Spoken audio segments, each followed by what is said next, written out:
Nama saya Cahajin, nombor matrik S716-3.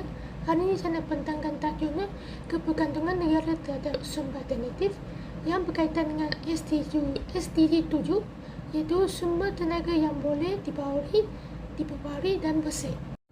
1. Peralihan tenaga boleh diperbarui di Australia.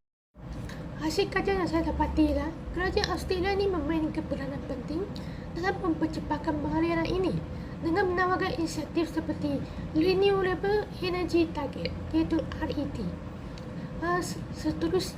Seterusnya, Australia juga menyediakan rangka kerja yang kukuh untuk menggalakkan penggunaan tenaga boleh diperbarui.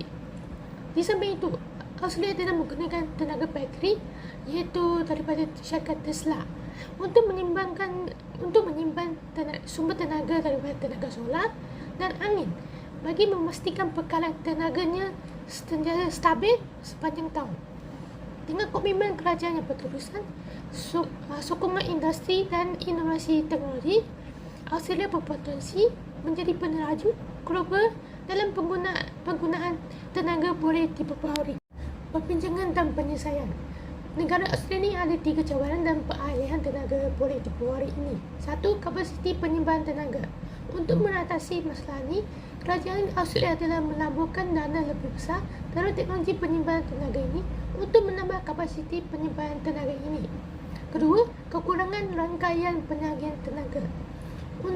Dengan menaik taraf rangkaian penyagihan tenaga ini untuk memastikan bahagian tenaga ini sentiasa stabil dan lebih cekap. Ketiga, industri tenaga tradisional.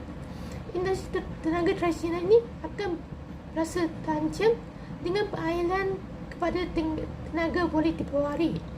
Oleh itu, kerajaan Australia telah mengambil langkah dengan menawarkan program latihan semula dan sokongan kewangan untuk membantu peralihan kepada sektor baru yang berkaitan dengan tenaga boleh diperbarui.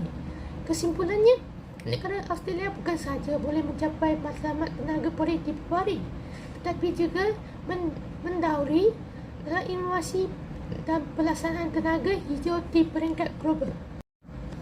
Yang kedua, ribat tenaga boleh diperbarui telah memberi kesan positif terhadap kelestarian alam sekitar di Australia.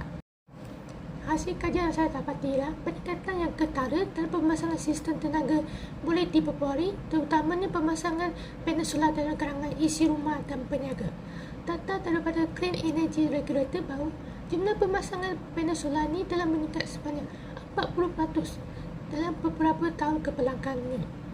Ini dapat menggunakan sebanyak 25% dalam pelepasan karbon di kawasan yang mempunyai tahap pemasangan tenaga solar yang tinggi. Selain itu, kajian mendapati kos awal pemasangan untuk sistem tenaga ini adalah sangat tinggi. Ini telah menjadi satu halangan utama bagi isi rumah dan peniaga. Oleh itu, kerajaan Australia telah menawarkan ribat bagi pemasangan sistem teknologi hijau ini untuk membolehkan lebih ramai orang akan balik kepada penggunaan sistem teknologi hijau ini. Perbincangan dan penyelesaian. Ketidaksamaan akses ribat di kawasan luar bandar. Ini telah menyebabkan infrastruktur teknologi kurang dibangunkan di luar bandar. Oleh itu, kerajaan Australia telah memperluaskan dasar ribat pemasangan sistem tenaga boleh diperbarui ini ke kawasan luar bandar, serta menyediakan sokongan teknikal untuk memudahkan pemasangan sistem tenaga boleh diperbarui di kawasan luar bandar. Kedua, kempen kesedaran dan pendidikan awam. Hal ini kerana orang awam ni masih kurang mengenali tentang faedah jangka panjang penggunaan tenaga boleh diperbarui ini. Ini dapat menjimatkan kos dan meningkatkan kualiti hidup. Oleh itu, kerajaan Australia telah menggunakan pelbagai platform termasuklah media sosial, televisyen dan program pendidikan di sekolah untuk memastikan faedah tenaga boleh diperbarui ini. Ketiga, ribat sentiasa relevan dengan harga pasaran. Hal ini kerana kos pemasangan sistem tenaga boleh diperbarui adalah sangat tinggi. Oleh itu, mengambil langkahnya dengan menyeraskan tahap ribat ini yang relevan dengan perkembangan teknologi dan dengan harga pasaran.